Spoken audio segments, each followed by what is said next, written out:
অপেক্ষা শেষ। আর মাত্র 2টো দিন, তারপর মা চলে আসছেন।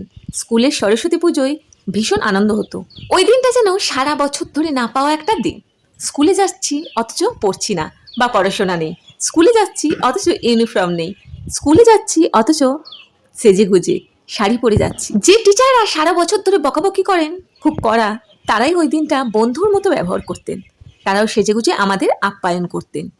সব কিছুতে ছাড়, মা বাবারও কোনো বাধা নেই।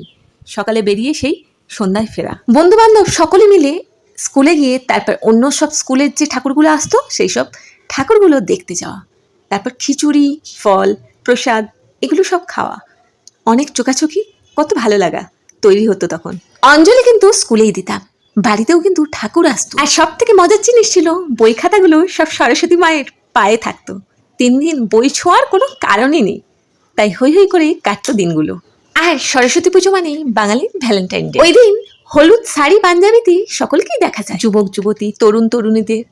আমাদের ছোটবেলাগুলো সেরকমই ছিল, ব্যতিক্রম কিছু ছিল না। আর সেই দিন হলুদ রঙে নিজেকে সাজিয়ে মনের মতো করে একটু ঘুরে আসা, তারপর চোখাচোখি কথা বলা, একটু ভালো লাগা, এগুলো ভোলার না কখনো।